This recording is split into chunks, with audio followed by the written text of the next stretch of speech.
we'll give everyone a couple more seconds to kind of join the room, but really, really excited for everything that we're going to be discussing today. Obviously, we have David, we have Christina with the Neto. They are going to talk a lot and in general have a conversation around the intake side of things. We'll talk about the marketing side of things and definitely want to encourage everybody to chime in. Like, feel free to throw questions in the chat at any point in time. We're here to talk about things that we've seen and things that we've experienced, but also want to help provide you guys with any value that you're looking for as well. Um, I'll go ahead and jump right into things. So my name's Will. I'm our senior account executive at BluShark Digital. If anybody's not familiar with who we are, BluShark, as an agency, we've been around for just over a decade now. But prior to that, we actually started as in-house marketing for a law firm in the DC, Maryland, Virginia area. Scaled our firm around 2 attorneys to roughly 40 or so attorneys in the span of a decade, and then said, hey, I think we're onto something here. I think we can help firms nationwide do this as well. So I've been with BluShark for nearly 7.5 years now, which is crazy. And worked in a couple different roles internally. One of those being our one of our senior strategists, where I was really involved in that day-to-day strategy. So this is something I'm super familiar with. But want to turn things over to David and Christina to introduce themselves as well. Yeah, hey, I'll jump in. Hey, everybody. David Ellis, CEO of Neto. Uh, Actually, a couple years ago, was in a business that we managed phone systems and call centers for a lot of the Global 1000. And one of the things I noticed is how bad call centers were, and also how poor customers were or clients were at engaging their customer base. And so, 3 years ago, 3.5 years ago, we set out on this journey. Like, how do we build the world's best call center contact center tool that was totally AI driven, that never dropped a call, that always engaged with customers? So we've been on that journey and having a lot of fun doing it, seeing how AI is progressing at a really rapid rate. It's been quite a wild roller coaster ride, and we're excited to continue to ride it. I can only imagine. I mean, the rate in which AI is changing everything, right? It's very exciting, but also requires a lot of upkeep. I was just talking with somebody a couple minutes ago, Will, and they were asking how long Neto had been in business, and I said 3.5 years. And they laughed. They said, I guess if you're under 10, the half year means a lot. And I said, no, in AI, the half year means a lot because It's like dog years. it's Yeah. exactly like dog years. Yeah. Half a year in AI is like 10 regular years. Yeah. Yeah. And it's something that really hits home for me. Obviously, like in our agency, we are not in that space, but it's so, so, so impactful for the work that we do, which is why I'm really excited to have the conversation. And I think the first thing when I think intake that comes to mind, right, is in a sense it's almost a lower hanging fruit opportunity, right? Mhm. When we're talking about bringing on signed cases or just like increasing case volume, um, there is the method of bringing in more calls, right? But really, the place that I have found you need to start is making sure that you're truly capitalizing on everything that you should be getting at the moment. I'd be curious to kind of hear from you before we even dive into very specific questions. Like, what types of firms are you usually engaging with? All types of firms, but I would say for the most part, our firms are, they've got 5 to 10 attorneys and then up. So they've got some volume that the AI can actually help field. And then we're engaging with firms everywhere from, motor vehicle accidents, single incident, to bankruptcy, social security, disability, a little bit of family law, kind of anything that's law firm to consumer. That's what we're dealing with. Yeah. Do you find that there's any sort of event or trigger that has people sort of realize that, they need some help on that intake side of things? Yeah, I think so yes, we see firms that are struggling because they're competing more and more than they ever were before for the same client, right? And so we're seeing people value their leads more than they maybe have in the past. We're also seeing firms that I think leadership knows that they're not doing a good job of following up with their leads, but they still have troubles getting their human resources, or their human, we call them carbon employees. They're having a hard time getting them to follow up successfully because people just get bored. Like after you've called somebody 3, 4 times, you just feel like you're bothering them, and that's not really the case. And so, removing the human emotion, the human feeling out of the equation, I think is where a lot of people are seeing the value of AI and fit Yeah. their funnel. Yeah, it's super interesting because, for me, I've noticed really over the, past 3 to 4 years, it feels like there's been a huge mindset shift towards, hey, it's a law firm, yes, but it's a business as well. And as a result of that, I feel like things like, COOs, right? Like just fractional C-suite in general really come in and kind of taken that perspective outside of legal, right? Like growing, scaling the business. Do you feel that that's something where that outside perspective has really made a difference? Yeah, I think so. And I think that, like you said, a lot of times lawyers are great at practicing the law. That's what they go to school for, but they're not necessarily business operators. And that's not a bad thing. And so I think this, this looking at law firms as a business now where COOs are coming in, chief marketing officers are coming in is really healthy. I think the other thing in intake is that intake is been I think largely looked at it's like a legal function, like are we taking this case or aren't we taking this case and is it a good case, but really looking at intake as a sales function, as a revenue operations function, is something that a lot of law firms need to do and are starting to do, where this isn't just a person gathering details, this is a person selling this person, the plaintiff on the other end, that we're the right firm for them. And so I think that's a real shift that needs to happen more, but has started to happen, and it's encouraging. Yeah, I mean, those calls are just so valuable, right? And like, if you're working with us, you're investing in making that phone ring. Definitely doing yourself a disservice to not capitalize on it.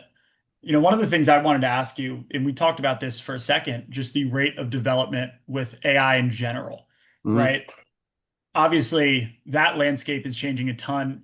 And as a result of it, right, the capabilities of, just AI intake or answering services, things like that, changing a ton as well.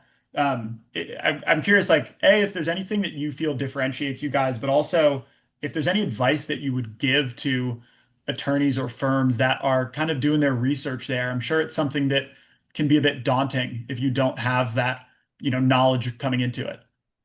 Yeah, I would say that so let's start on what I think is most valuable is like how you evaluate, how you look at these AI companies.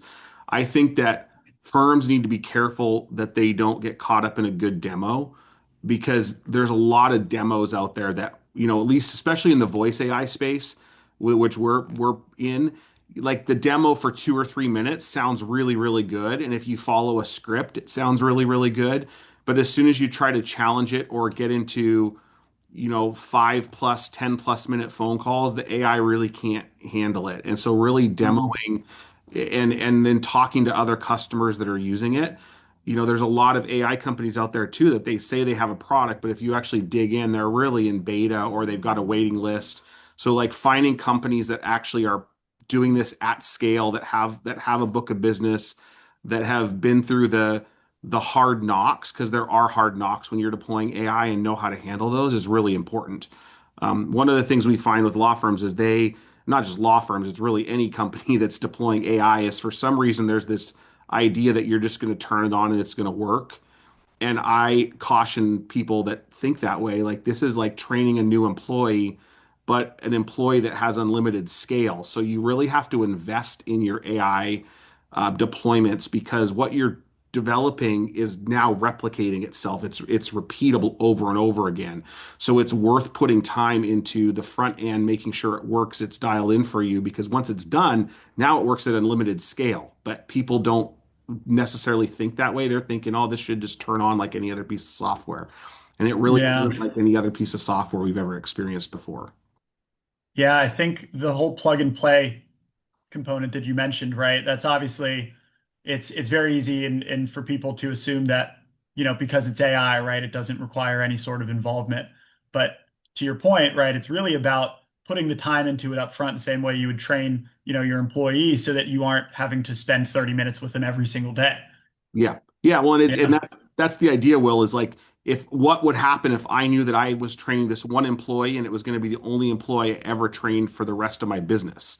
Like you would put a lot of effort into it. And it's kind of that way with AI. If you do it right, this employee can infinitely scale with you. So you want to put that amount of effort into making sure it's right. Yeah. It reminds me, of so I was back at MTMP towards the end of last year, Mhm. I think.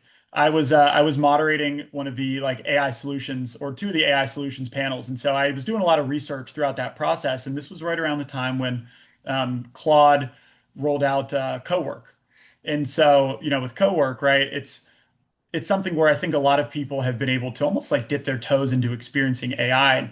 And I'm someone who fell into that bucket as well. And one of the things that I learned was, you know, there are ways to get certain outputs, that maybe are shorter in the moment, but are less scalable, as opposed to what the most efficient way to do it is to really spend the hours, spend the time building it all out, which saves you a ton of time in the Mhm. back end. Have you found that Claude or any of these like recent developments, like I think Cowork comes to mind for me first. Have you found that it's maybe changed people's perception of AI or had them, feel more familiar with it in general and maybe more open to certain things? Yeah, I think so. I think that the mistake a lot of people are making though with like Claude and with Cowork is they're just asking it to do the work for them, like write me this speech or write me this email or do this instead of collaborating with AI, and that's where I find the most value. Like I never sit down and say, "Hey Claude, do this." I'm like, "Claude, this is what I want to do. Let's have a dialogue about this. Ask me questions, talk to me," and treating it like a human. The same thing is true like with voice AIs on the phone. If you call a voice AI and talk to it like a regular human, it works really well. If you treat it like a robot, it starts to act like a robot back to you. So I think that that's like there's this uncanny valley that people are working through, like actually talking to an AI like it's a person. You get better results from the AI than if you talk to it like a robot. It's quite fascinating. And and they'll be much nicer to you if they decide to take over the world, Exactly. two Yeah. decades from now. Yeah. Exactly. Yeah. You won't be their slave. Yeah, exactly. I'm interested to know because one of the things that I don't use AI for this yet, but I know a lot of people are starting to is like search. So Yeah. I use it like I'll ask it to get me a recipe, right? Like that's a big or help me do something. But I don't go to AI yet and go, hey, find me a law firm or find me a mechanic. Yeah. But I know that's becoming really popular. How are you guys tackling that and positioning law firms to show up in those types of searches? Yeah. It's obviously the most common question that I get asked. And in particular, the past 6 months, it feels like it has shifted from, sometimes people ask about that to now everybody is. It's, part of the strategy is really going to be focused on AI, right? AI search. To what extent is that something that we're looking at? And about a month ago out at Pilma, we rolled out kind of, case studies over the course of the last 6 months, and it's very fascinating. I think it's important to look at the AI search piece in two distinct buckets. You have the visibility that is a little bit more around like the FAQ style of Hmm. things, right? Like, what do I do if, right? Or things that, are maybe more like blog focused. That visibility is where we see a lot of traffic coming through, and it's valuable to be visible for those searches. The other side of the coin, though, is the conversion piece. Hmm. And over the course of the last couple of months in particular, right? Not only have we seen the data start to support that more of that search is happening, but more and more of our firms have started to tell us that they're getting cases through AI search. Hmm. And I can speak for us at BluShark. Like I have been hearing more and more from firms who reach out to us because they found us on AI search. So it's a very obviously like new development. It's continuing to change. It is certainly only going to become more and more important. The pitfall that some people tends to fall into, similar to your point earlier, is they want to be visible on AI search and just kind of skip over the fundamentals. And what Hmm. we found is that there's about 85% overlap with just traditional SEO visibility, and then about Hmm. 15% difference when it comes to the AI piece. But what we learned is that if you aren't capturing and you haven't fully, built out that 85% overlap, that extra 15% isn't going to move the needle if we don't have the foundation in place. So yes, AI, the search and visibility piece is super important, but it almost is a self-fulfilling prophecy in the sense of you still need to do these fundamental best practices. We're seeing that some of the higher value cases tends to come through the AI search piece, especially with Hmm. the B2B side of things, which is interesting. And then the other part that I always think is fascinating to touch on is as all of these different LLMs continue to develop, it is, not the right way to look at it if we go, hey, I want to be visible for AI search. The conversation almost needs to start with, okay, well, which, platform are we looking to be visible on? Hmm. Because that 15% difference is going to differ between like a Gemini versus a Chat GPT.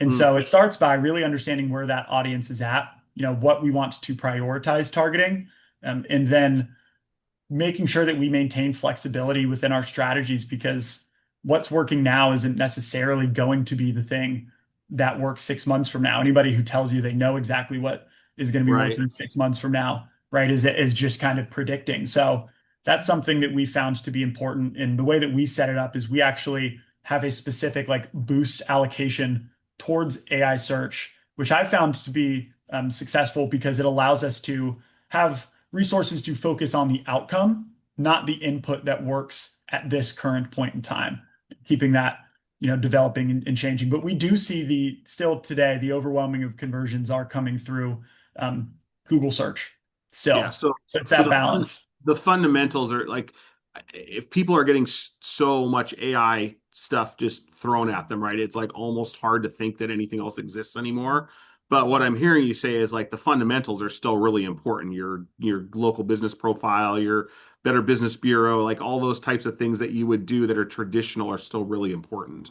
And in a degree, they go hand in hand. With the local pack, we see the overwhelming majority of firms. If you're ranking in that local pack, you're probably performing well in AI search visibility. So in a sense, it's not necessarily one or the other. It should be both. What's the And local pack? I'm not familiar with that yeah, term. so the local pack would be probably what most people are familiar with. If you hopped into Google and you're like, pizza shop, best pizza shops in DC, right? Or, pizza shops in DC. And then you see the business profiles where it lists out the review counts and, their star rating out of 5 and like the name and phone number. Oftentimes people will just call directly from there.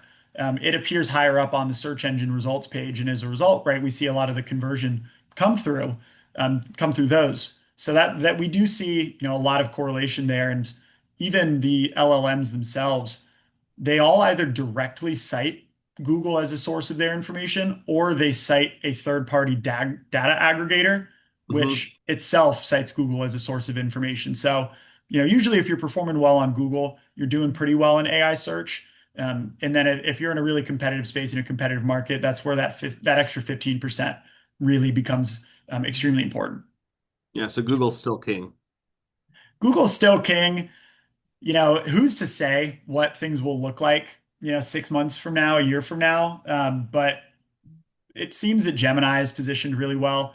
And I think that, eventually what it might become is, various stages of a user's experience, right? Like we see trends currently that indicate that oftentimes people might find you first through, Chat GPT and then Hmm. go and run a search about you in Google, right? And so who's to say, right? That lead in theory is originating from AI search. The conversion, however, is going to show that it's coming from Google. So it's why it's also important during that intake process in a perfect world, or once you've signed them up, right, to also make that personal ask, I think is Hmm. something that's important, especially because with how AI search has been developing at such a rapid pace, the tools are also continuing to develop and try to Hmm. keep up.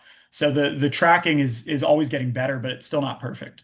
Are there other optimizations you're seeing, like for AI search? Like, for instance, I heard a while back that the LLMs were prioritizing video over written word, or things like that. Yeah. Are there things that you're seeing that firms are doing or that you're doing with your clients to help optimize their AI search? Yeah. So they're pulling from everywhere, right? But if I had to kind of point out a couple distinct differences, if we look at Gemini and we look at ChatGPT, these are the Hmm. two platforms where the reporting has been quality enough to accurately like reference for a long enough period of time to really point out the trends. And the example I always give when it comes to visibility on ChatGPT, they're really looking at not just what you're telling them on your website, but Hmm. what other people are saying about you off of your website. And that could be Yelp, it could be, your Facebook reviews, it could be Reddit, it could be a variety of different things. Gemini, on the other hand, is really looking and leveraging the content more Hmm. as a priority. And it's not just having it, but it's producing it in a way that they like to see it, where it's almost like we call them topic clusters, right? Hmm. It's here's what we're talking about. Here's a couple bullet points about it, right? It's producing that information in a way that makes sense. So that's probably a good example of how they each approach things a little bit differently. And in general, like my 2 cents on that is, it's always about playing to your strengths, right? If you've been in the community for a very long period of time, or even just right a decade, that is a big strength over top of the maybe 500-pound gorillas who aren't really in your market but are trying to move into it. Leveraging those competitive advantages that you have, things that you're probably already doing in the real world, translating them to get some digital value. Very difficult things to fake if you are just a firm who's not really there, who's trying to move into it. So is like I hear you say Google and ChatGPT a lot. Are like Anthropic and Perplexity and XAI, are they kind of irrelevant because they're more business platforms and less consumer? Like, or do you worry about those too? Yeah, I would definitely wouldn't say that they're irrelevant. But what I would say is that the data indicates that Gemini and ChatGPT are the most impactful. Yeah. And since there are these small differences across the board, one of the things I always fall back on is the analogy of, let's say you have three vending machines in front of you, right? Maybe I put $1 into the first vending machine and it spits me back out a $5 bill. Hmm. Second vending machine gives me a $10 bill, and the third vending machine gives me a $50 bill. Obviously, I want to put all my dollars into the vending machine that's giving me the $50 bill from a priority standpoint, right? It doesn't mean the other ones aren't beneficial, but it's almost more let's get as much bang for our buck as we can here and then continue to work our way down the line. Hmm. That doesn't mean that won't change in Hmm. years to come or even in months to come. Ultimately, the end goal is we want to be visible everywhere that people are looking for you. So I almost uh, say that it starts by identifying where those people are, Hmm. right? And almost removing any bias around it, right? Looking at that data, researching where the people are looking for you or firms that do what you do, and then building a strategy backwards. Gotcha. Hmm. Yeah. Yeah. But obviously, like on the intake side of things, right? Like that is something as well where, it's probably one of the to me, things I hear most frequently when people talk about ways that AI can kind of revolutionize their firm, right? I hear the intake side of things a lot. And I think something that some people might be cautious of is feeling like, can I kind of trust the, AI intake, right? Can I trust these things, as that first um, experience of somebody when they're calling the firm?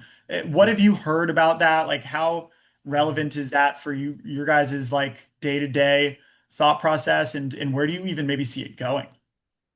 No, I mean it's a very relevant question because you don't want people calling and getting a bad impression. Um, I would argue that the worst impression that somebody can have of your firm is that you don't answer your phone.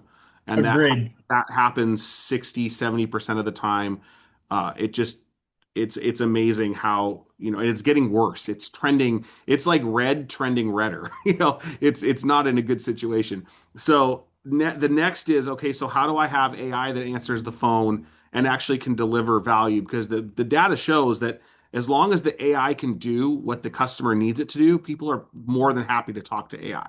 We're still overcoming a little bit of the trauma from calling the bank for the last 10 years and trying to get something done and just Which, on which zero. I'd argue is a worse experience. It's a I would wor put it's Yeah, it's a way more. worse experience. So like that's what I'm saying is we're in a little bit of a period right now where we're retraining people, retraining consumers to talk to the AI like it is a human, and then the AI does really well.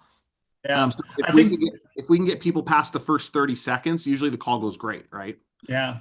I think you said one thing there that's gold, and it strikes a chord with me, and it's okay, well, what we can say with certainty is that it's better than the alternative of nobody answers the phone. And Right. that's something that I hear quite a bit when it comes to reviews, right? If, sometimes people will say, oh, I had this client, they left me a review, it got taken down, right? And I'm afraid about, getting more and more reviews taken down, and therefore they don't put any effort into it at all. And something I tell people is like, look, the alternative of us not getting any reviews is not the answer. If Mhm. we get, 9 reviews through an effort and one of them falls down or goes back, that's a better problem to be facing in the first place. Right. Well, and I mean the data we all know the data. Speed to lead is brutal. Like the Yeah. you respond quick and first you get the case, right? So is it better to have, a person respond an hour or 2 hours later, or is it better to have an AI respond within 30 seconds? Yeah. Even if the person gets on the call and asked to transfer to a human immediately, the AI has still done the work of proactively reaching out to that person immediately. So that is a win. It's an even Yeah. bigger win if then the AI can keep the person on the call and take the call and sign the case without having to pay for human capital. I mean, it really is Yeah. it's a huge win, and that is happening all the time. And we've got people on 10, 15, 20 minutes, even 45 minutes with the AI agent going through their case, getting signed. So, like, the data is showing people are using it. I think that firms are afraid of the 1 or 2% that won't respond to it. And so but in my opinion, the amount of calls that you're handling appropriately far outweighs the couple that might be upset that you're using AI. And that's going to get even less as AI becomes more and more prevalent. This is going to be a non-issue probably in 6 months. I mean, And even like the agentic AI, right? If I'm going into Claude, I'm like, hey, find me a lawyer, right? Who knows? They might have a better experience talking and dealing with the AI piece. It also, it reminds me of like, yes, while it may not be perfect 100% of the time, right? People also have bad days, yeah. right? Like, I might not have gotten much sleep last night, right? Am I, you know, not going to be collecting the right information or like asking the right questions, right? Even being on the human side of things, Mhm. especially because we know that these 500-pound, gorilla firms, they have that stuff dialed in, right? Yeah. And so we know they're answering the phone very quickly. Do you hear that or do you see that on your end? Yeah, for sure. And I mean the number one thing that we see complaints because we audit calls, right? So we're not listening to every call, but we do audit calls to make sure the AI is performing well. And there's a lot of calls that come into law firms where the client's just upset because they've left 20 voicemails and nobody's called them back. Right? Like it's so like the voicemail black hole is a real thing. And if the AI can help handle some of that or route the call to the right person, like route the call to the case manager instead of the lawyer, who's the lawyer's not going to call you back, but the case manager will. Like that type of stuff it's not just about even the lead leaking from the beginning, it's the lead leaking once the case is signed because there's no communication. So there's a lot of places that the AI can help engage. And then the other place that we're seeing like that's really relevant to you and me is like you send a customer a good lead and then they don't follow up effectively. And that's the other place we really see the AI thriving is because there's data. I think it was maybe Grant Cardone that came out with this a few years ago that the humans usually follow up 1 or 2 times. If really good salespeople will follow up 4 times, and the average consumer signs or buys after 6 to 12 contacts. And so there's a huge delta there, and that needs to be closed, and that's where AI does it. And we see this interesting trend where you either have people that sign right away or people that sign after 3, 4, 5, 6 weeks of follow up. Like but that's the gap where most firms give up. If they don't sign them right away, they don't keep pursuing for the next 3 to 4 weeks because they think the customer's not interested.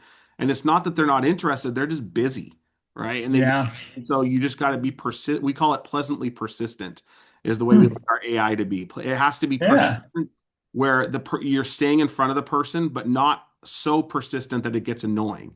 And that's where we Yeah. try to dial it in and tune it to that goal.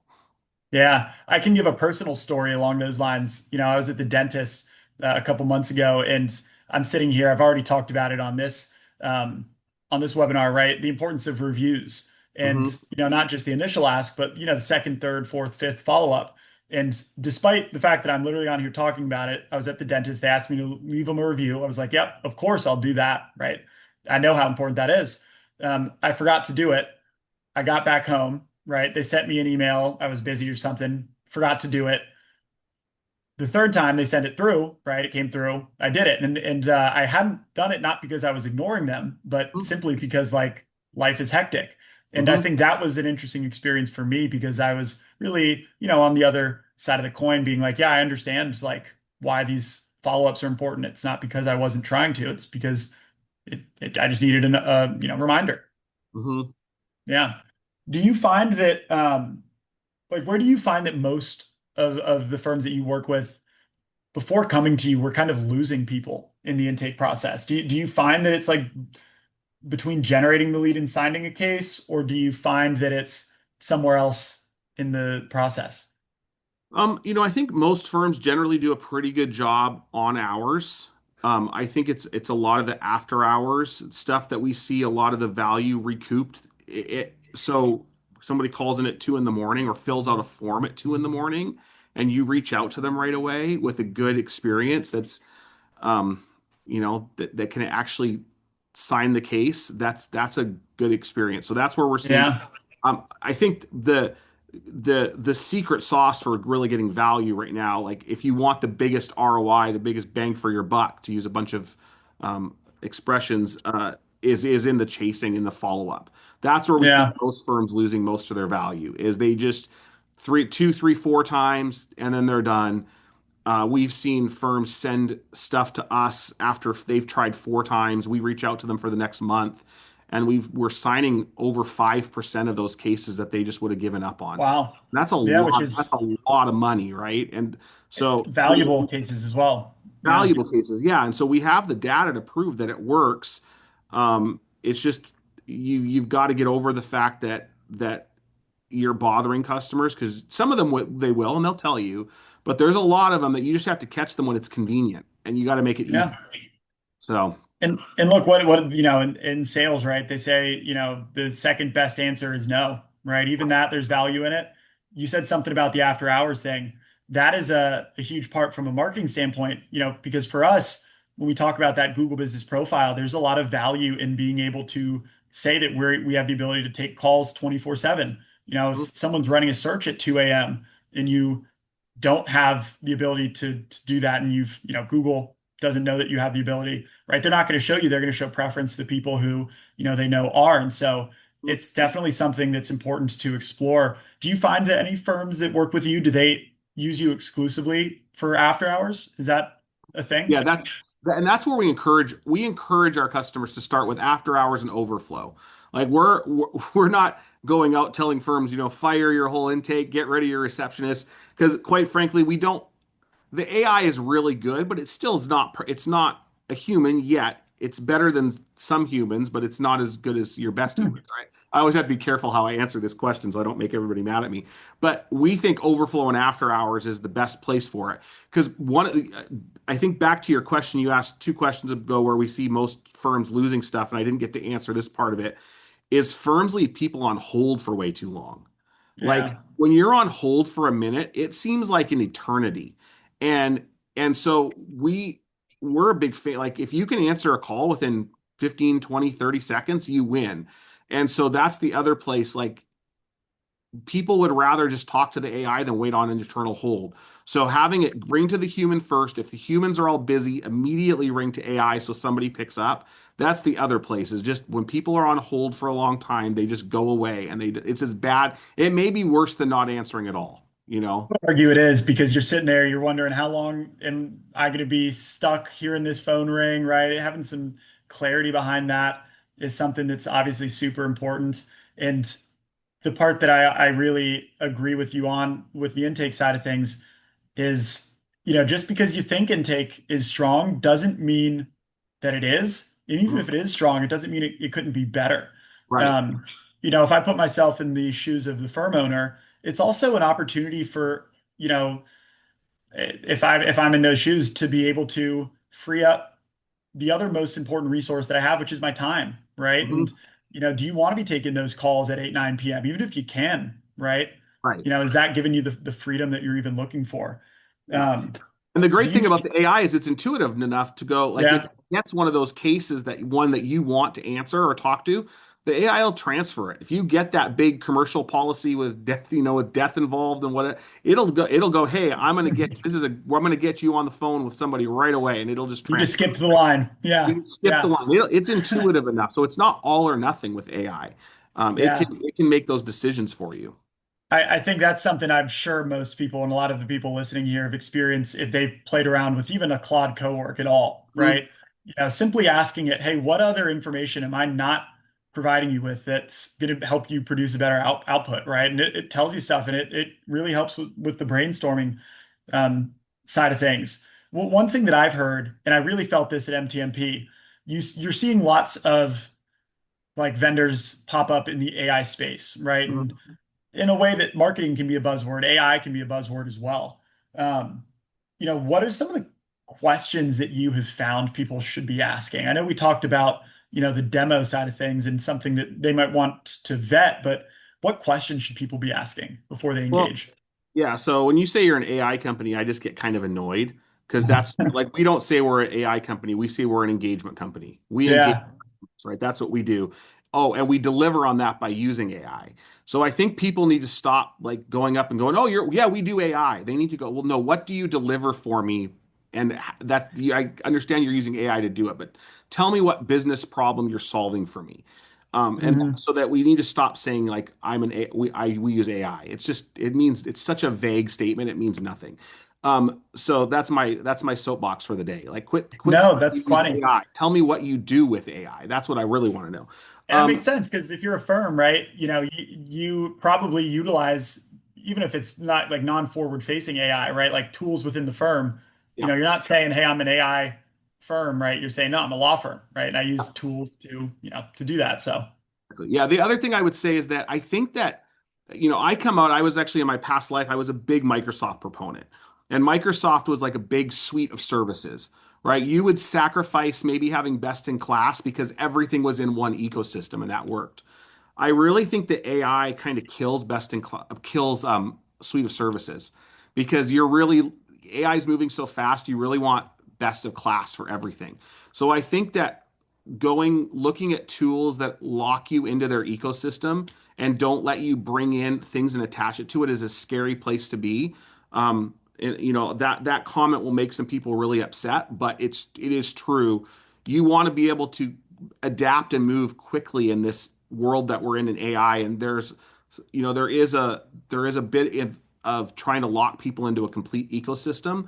And the way I look at AI agents versus AI powered software is like my AI agents are like my staff, right? So I don't want them necessarily to be tied to my software. I want to be able to have my software and my human or my employees separate.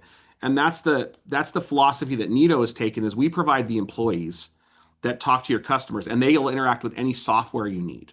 So they'll yeah. any case management, any CRM, any document signing tool, but if my agents are built into, especially my conversational agents are built into my platform, that now all of a sudden, if I leave that platform, I lose my agents too. And that's kind of a scary place, I think. So all that to say, I would be really looking at building best in class right now. If I'm building an AI infrastructure or architecture for my firm versus trying to find one tool that does it all because it just won't do everything the best. That's Yeah, I draw a lot of similarities there. That reminds me of like, there when you look at like the digital side of things, it's not uncommon to, have an agency say, hey, yep, it's month-to-month contracts, right? But the site is proprietary, the data is proprietary, right. right? All these certain things are proprietary, and it makes it very difficult to, in theory, pick up and leave. Mhm. And with the rate of AI and how quickly things are developing, right? I think there's a lot of power in having that flexibility.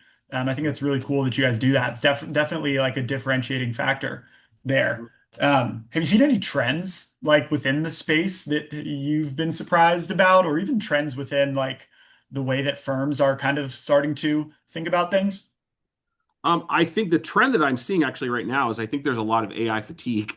I think that we had the end of last year felt like it was just like so much new stuff came out. There were so many things, and I feel like a lot of people just got tired of hearing about it. And so I think we're now in a, the trend that I'm seeing is people are in a little bit more of a wait and see attitude. The early adopters have adopted, and now And we thought the early adopter wave was like the major wave. I don't think we've seen the major Yeah. wave of AI adoption yet. I think we're still really early. And so I think people, the bleeding edge, the early adopter people have adopted, and now we're in that little bit of a lull before the early majority starts to come on board. And so I think we'll start to see an uptick, but I think people are a little, they're just tired of hearing about all the AI stuff. Like you've got Yeah. companies changing their name to .ai that have nothing to do with AI just because they're trying to ride the wave. So that is the trend I Yeah. see is people are getting tired of hearing about AI. They're not tired of what AI can do for them. They're just tired of being overwhelmed with the noise. Yeah, I saw something similar to that on LinkedIn, and it was a study on, how many people are like actually using AI search. Right. And what the study was pointing out is it's like, yes, people are using it, right? But the people who are using it are kind of outwardly, right, sharing and shouting and right, like being almost the loud minority in a sense. But the Mhm. data actually suggested, look, most people have still yet to really incorporate this into their day-to-day experience, which is, to your point, not what you'd expect, especially anyone who's been on the road going to conferences, right? You know that just about every presentation, mine included on stage, right, has some component of AI involved with it. Right. Yeah, and Yeah, the other thing that is interesting is you've got a bunch of people who are jumping on the AI bandwagon who really don't know about AI. Like they know how yeah, to operate the tool, but they don't actually know about AI in the background. So I think you're going to start seeing some differentiation in the market, and people pulling ahead who actually have AI development teams, have AI researchers, or know what they're doing versus people who are just building products that are slapped on top of an LLM. I think we'll start to see the was the wheat separate from the chaff here eventually, in the next coming months because there are some fabulous AI companies in the legal space right now that are really good. And then there's a lot of fakers. And that's where, yeah. I think that's where people are trying to figure out right now is where are the fakers and where's the real, where's the substantive? And I can sympathize with people who fall into those traps because I hear those conversations on the marketing side of things, right? And AI, in a lot of ways, for me, reminds me of what digital marketing, used to be in the sense of like there's new companies popping up all the time, right? It can be a very difficult thing to properly assess without, having a lot of knowledge yourself. And therefore it can be easy to fall into traps of, things that are maybe sounding too good to be true. Mhm. Um, do you find that there are any sort of like red flag things out there beyond what we've already talked about that might encourage people to take a step back or any sort of research that you'd suggest people do going into these conversations to arm themselves with a little bit more knowledge? I mean, the red flags for me are anybody who makes it sound too good to be true, like you said, or anybody who makes it sound too easy. And I mean, we've probably fallen into this trap at Neato, like where you make it sound too easy or too good because you get excited because it's new. But the bottom line is it's still deploying new software and teaching new people, even though it's AI. And so anybody you see that's like, we're up and running in 5 minutes or, deploy an agent in an hour, like it just doesn't work that way. Like that sounds really great, but we've been doing this as long as anybody has, and we still can't deploy an agent in an hour that actually works in the market. And we've Yeah, deployed thousands of them at this point. So I think that's the thing is it's not as easy as everybody says it is. And so if you really want to get value out of this, be ready to put some work in. Um, yeah. and that, Because and I'd that argue as well. I'd argue as well, like you are not every other firm in the country, right? You are unique. You have, your like experience, your almost brand, right? Especially if you're, a firm that's really been in the community that really has built out that unique perspective. I would argue that you don't want to have something that you can plug in, within 5 minutes. Because if that's the case, right, at best you're just the same as everyone else. And for me, it's those extra little things that I'd imagine can go a really long way in making that difference. Yeah, the other thing I would say that firms need to be careful of when they're deploying AI or evaluating AI is thinking that AI is going to fix all your problems. Because all AI will do is actually expose how bad your problems are. Yeah, For instance, we've had a couple of people on board with us who have gone, "Hey, your AI is not working. It's not transferring calls properly. People are not getting, voicemails or they're not." Well, the problem actually isn't the AI not transferring to voicemails, it's that people aren't listening to their voicemails and picking them up. Or nobody's getting these calls. Well, no, nobody's answering the calls. So like we're starting to see people because the AI does what it's told pretty consistently, right? It has, it has a failure rate, but it's fairly consistent. And typically we're seeing that we're just exposing back end process problems or people problems that the firms then have to go solve. So the AI gets blamed at first, and then then we realize the AI just actually exposed something. Yeah. So you've got Yeah. to be ready for the AI is actually not going to fix things if you have broken processes. It's just going to expose them. Interesting. Have you found then that because obviously for me, right, there's the opportunity for people who don't have anything like this in place, right? Maybe they just intake is an issue, right? And this is a good step. Do you find that firms that already have a very strong, well built out like intake process are actually able to also see like strong value from it? Because if you've built it out, right, you know the ins and outs of it, and therefore you can transfer that at scale to the AI piece. Yeah, absolutely. No, Yeah. we've got some firms that have incredibly mature, well-oiled machines, and they see a ton of value from it because it's just increasing their capacity. It's allowing their really good humans to do what only the humans can do, and allowing the AI to pick up the rest of it. It's Yeah. and so that we're seeing that, but even those firms, they still have put in a ton of effort to get it right, right? And so that to make sure the AI isn't a black box that you don't know what it's doing. And so Yeah. it makes it easier, but they still put in the work, and that's where people see value from AI is when you're willing to put in the work to deploy it properly. Yeah, I think the firms that do best with intake also understand that it's never perfect, right? Right, It's always something that you can get better and better and better, and it's not never a set it and forget it right, approach. Yeah, exactly. yeah. And in a couple minutes, we're going to open up for questions.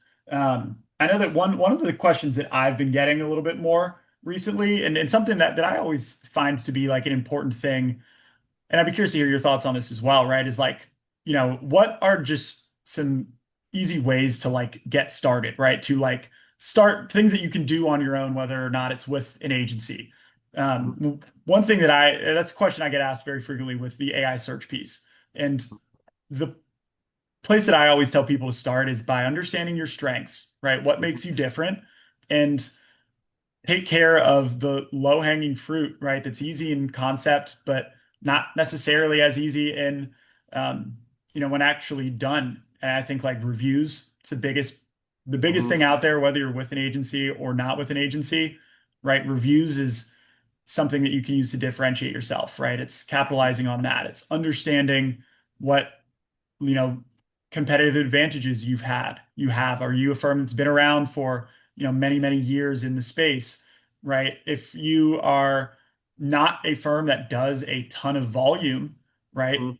Are you best suited to talk about how many people you've helped, right? Or is there a different thing that's, better suited to lean into? And rather than try to fake something that you're not, right? Understand what you are and really Mhm. position yourselves that way to find those people.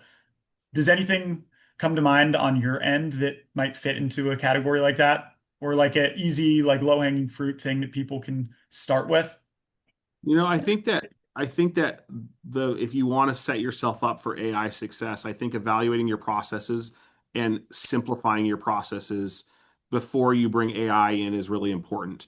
There's a story there's a book out called I think it's called The Algorithm, and it talks a lot about Elon Musk and Tesla and how they took their onboarding to buy a car on their website from like 65 clicks to 9 clicks, and they just had just because they had too many options and they had too many things. And I think that over time you build process on top of process on top of process, and then you try to bring in a tool like AI that automates stuff, and it's trying to automate around tons of broken process.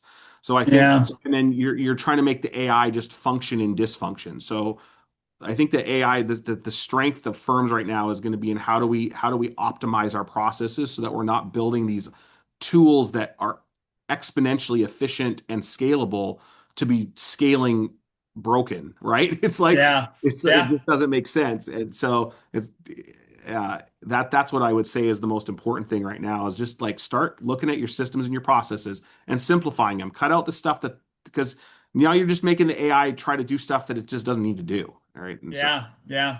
I think for me, I would almost say like, because I see this time and time again, I think a great place to start is what you mentioned around after hours right. work, right? Yeah. Like that to me, that's a no-brainer. I was actually speaking with a firm that we work with. I just heard from them like a week or two ago. They started working with us, but they also, talked to us about just like low-hanging fruit things. They were outside of our scope that we Yeah. kind of helped solve for them. And, those things made a big difference for them as well. And so like on the marketing side of things, that's awesome. Even though it's not like part of what we were doing, it helps the collective efforts of everybody. And I think marketing and intake go hand in hand there because if the intake's not strong, doesn't matter how great the marketing side of things is, right? And if your intake's awesome but nobody's calling, right, you're not getting the value out of that you'd be hoping for as well.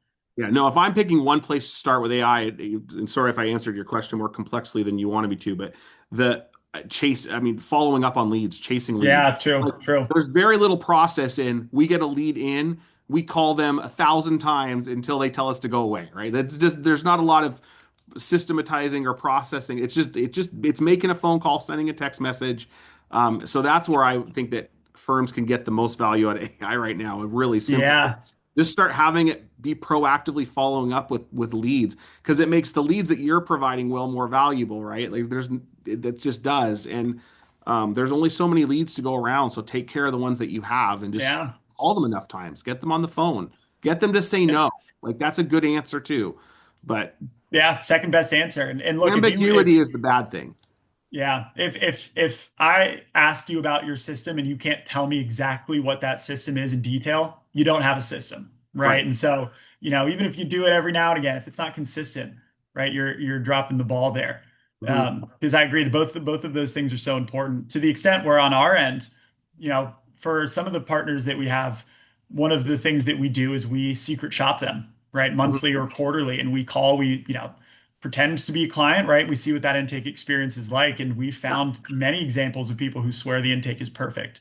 Hmm. I would also say that's a good thing for firm owners to do to their own firms, right? If you have time, right, call, pretend to be a case, see how that goes, because unless you're really putting yourself in those shoes, you might not have a true sense of it.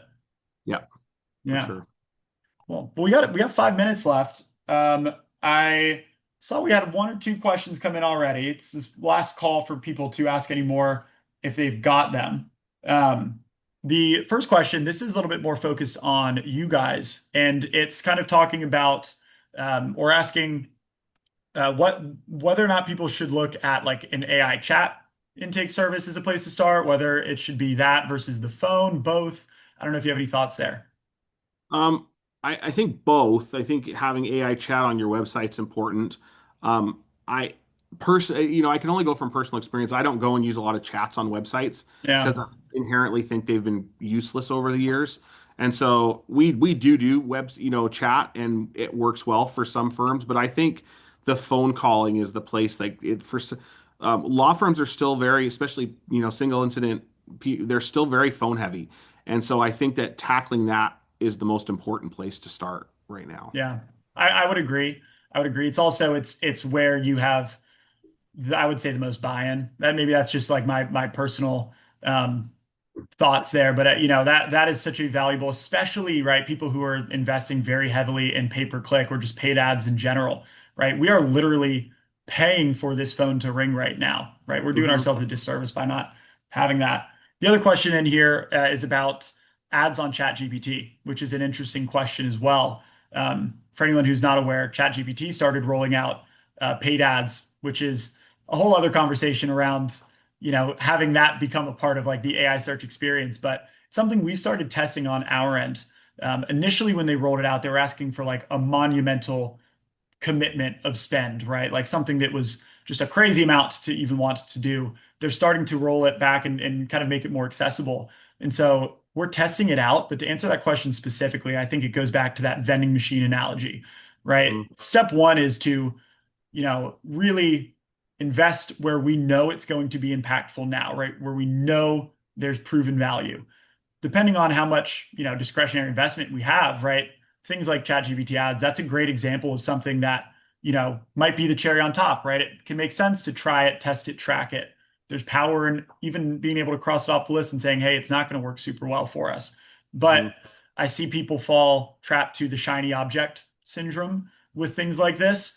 Just because it's new doesn't automatically mean it's going to Mhm. be fantastic. And, if we're putting all of our eggs in one basket, right, we need to start by step one, putting them in the basket that we know is going to put you in a successful position. And then from that sense, it's almost self-fulfilling where it works. We then have more to invest in some of these other things and try and test and track. So I'll have a better answer to that question probably 3 months from now once we have a strong sample size of data. But it's a great example of like things just change every day with AI search. Yeah. Yeah. And before we jump off, um, with our QR code here on the left, if you are curious about any of these case studies, scan it. You'll get some of those first 6 month case studies for 2026 that we talked about, as well as just some basic info, guides, a lot of stuff that you can DIY yourself. David, I'm not sure exactly where your QR code is going, but maybe you want to talk about that. I don't know either. As embarrassing as that is, Find out and tell I'm us. I'm quite confident it pops a phone number on your phone to call one of our demo intake agents. That's I was going to say that's probably a great place. Look, if you're curious, I'm sure that calling you can call and experience that for yourself. yes, yeah. Um, and I'm sure I can speak for you, David, as well in saying that we're both more than happy to answer any questions that people have. We both work in industries where there are lots of buzzwords, right? There's a lot of like cloud, and I'm sure that you're feeling the same way. Something that is important to me is just to help remove confusion as well along the process and just be a, springboard or backboard for answering questions and stuff like that. Yeah, absolutely. I mean, I'm a business guy first, and so I thrive on seeing other businesses be successful. So I don't care if you want to talk about Neato or if you want to talk about something else. I usually have some pretty good insight into what's happening in the AI world, and so I'm happy to Yeah. advise and give my opinions as they're helpful. And well, if you want to talk about BluShark, come to me. Yeah. I'll answer those questions. But yeah, I really, really enjoyed the conversation, David. I know it's something for me that's really fascinating, and like our world bleeds into it in a million different ways. And they're questions that I get asked frequently from firms that we work with. So I know that everybody has these questions as well. Anywhere else that people can reach you, or just anything that you want to plug before we jump off? No, and hit me up on email. Happy to get on a call and demo our system for you and talk about how we can help you and create a roadmap for how you can integrate agents into your business. Yeah, I'm sure if people will think of more questions or have thoughts after we jump off and they're just kind of thinking things over. So definitely don't hesitate to reach out. Um, David, really appreciated the conversation. Great to chat with you, and I'll see you on one of these events over the next couple of weeks, no Um, doubt. Sounds good. Thanks, Will. Cool. Bye, y'all.